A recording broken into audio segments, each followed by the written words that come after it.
Bonjour à tous, j'espère que vous allez bien. Aujourd'hui, je vous retrouve dans une nouvelle vidéo dans laquelle je vais parler de l'amour de soi et de la confiance en soi.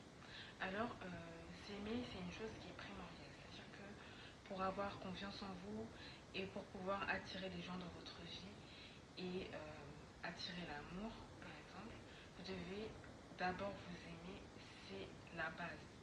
Parce que si vous ne vous aimez pas, si vous avez du mal à vous retrouver seul avec vous-même, si pour vous c'est un fardeau d'être en votre propre compagnie, sachez que ça va être compliqué pour les autres de rester avec vous, de se sentir en paix en votre présence, de se sentir bien avec vous, d'avoir envie de rester à vos côtés, parce que vous-même, vous avez déjà un problème avec votre propre personne.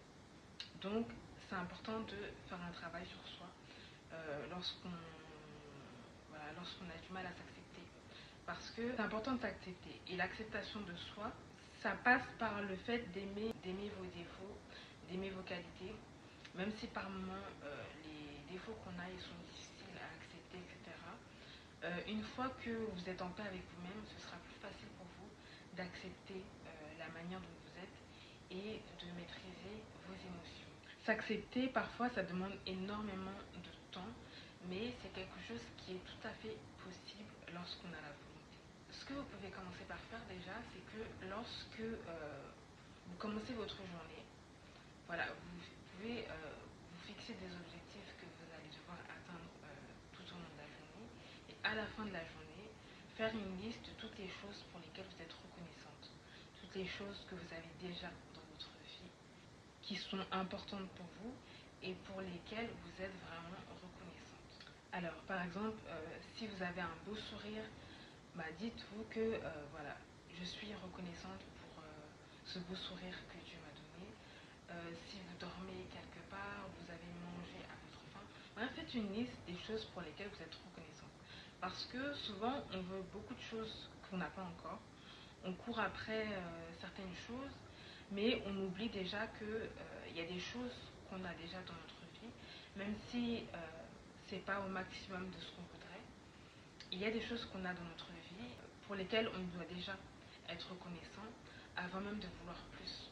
Tout simplement parce que tout ce qu'on a dans la vie, c'est Dieu qui nous le donne. Et forcément, si c'est Dieu, vous pouvez l'appeler Dieu ou l'univers comme vous voulez, mais lorsque vous voyez une personne qui a certaines choses et que vous lui donnez des choses, mais qui a des choses dans sa vie qu'elle aimerait avoir mais qu'elle n'a pas encore, si vous voyez qu'elle commence déjà à bafouer les choses qu'elle a déjà dans sa vie, sous prétexte qu'elle n'a pas assez, vous n'allez pas vouloir lui donner plus tout simplement parce que elle n'est pas reconnaissante vis-à-vis de ce qu'elle a déjà.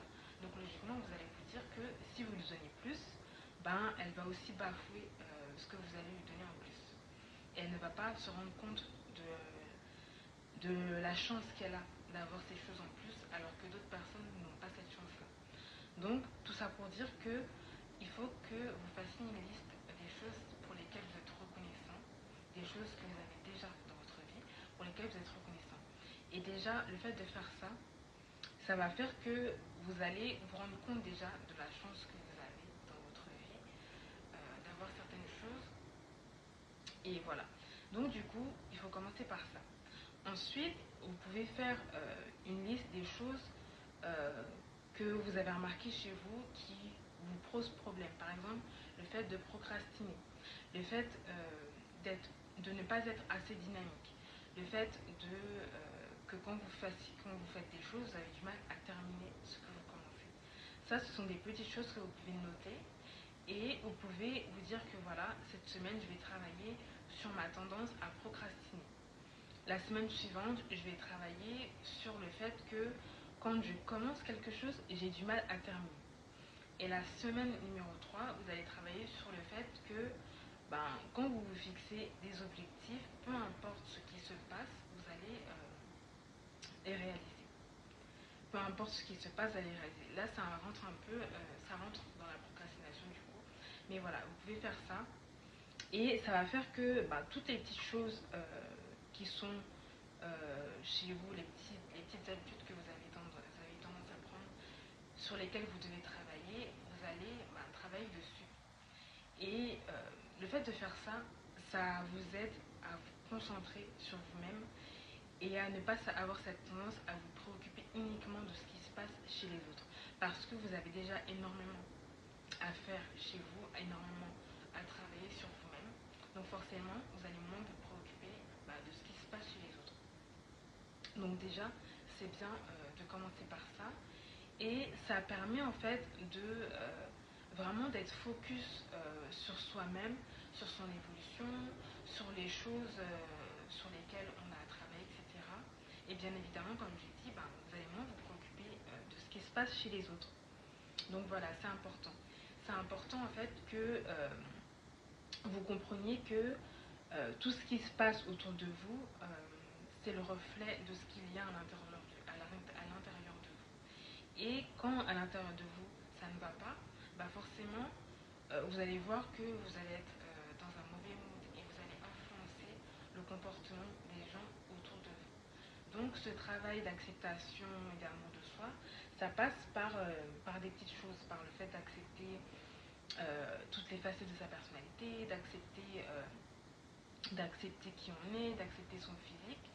Et ce que j'ai remarqué, c'est que quand on fait ce travail-là, d'accepter ses défauts, ses qualités, de travailler par exemple sur sa dépendance affective, sur sa tendance à procrastiner, ça fait que déjà, vous allez mieux accepter votre physique.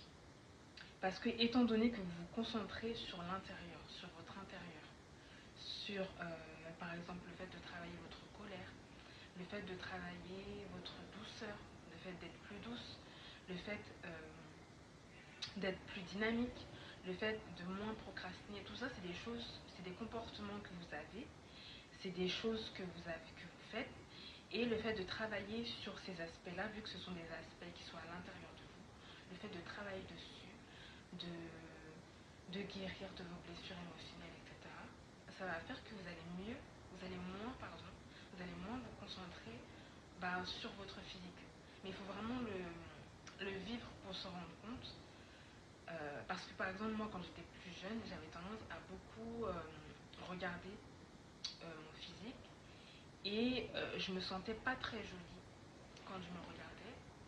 Mais tout ça, c'est parce que déjà à l'intérieur de moi, j'étais très colérique et je ne m'acceptais pas telle que j'étais, je n'acceptais pas ma personnalité, je n'acceptais pas la manière dont j'étais. Donc forcément, quand je me regardais dans le miroir, je me disais je suis jolie, mais j'avais toujours cette tendance à me dévaloriser physiquement. Parce que déjà, intérieurement, je n'étais pas en paix avec moi-même. Il y avait plein de choses intérieurement qui me déplaisaient. Et du coup, ça fait que forcément, quand vous n'êtes pas bien à l'intérieur de vous, ça va se refléter à l'extérieur. C'est vraiment réel. Et c'est spirituel surtout parce que l'intérieur, c'est ce que on ne voit pas forcément. Mais quelqu'un qui a la vision, il va le remarquer. Donc du coup, quand vous n'êtes pas bien à l'intérieur de vous, ça va se refléter à l'extérieur. C'est ce qu'on dit souvent. Par exemple, quand vous ne vous alimentez pas correctement, forcément, votre peau va avoir un aspect moins radieux que si vous avez une bonne alimentation, si vous faites attention à votre hygiène de vie, etc. Donc voilà. Mais tout ça pour dire que tout part de l'intérieur. Avant de pouvoir s'accepter tel qu'on est physiquement, il faut déjà qu'à l'intérieur de nous, on soit en paix avec nous-mêmes. C'est très important. Donc voilà, donc l'amour de soi, pardon, ça passe par ça passe par le fait de s'accepter tel que l'on est et forcément si vous êtes en paix avec vous-même, si vous arrivez à maîtriser vos émotions, si vous arrivez à guérir de vos blessures émotionnelles, des traumatismes que vous avez pu vivre, si vous êtes dans la bienveillance, vous êtes dans l'amour, forcément ça va se ressentir à l'intérieur, ça va se ressentir à l'extérieur, les gens vont le ressentir, vous allez attirer des personnes qui vont vous aider, qui seront bienveillantes avec vous-même parce que c'est ce que vous infligez, vous prenez soin de vous, vous faites tout en fait pour passer des moments avec vous-même, vous n'avez pas peur de vous retrouver seul, de faire des choses seul avant de faire des choses avec quelqu'un d'autre. Donc ça c'est important, c'est vraiment la base.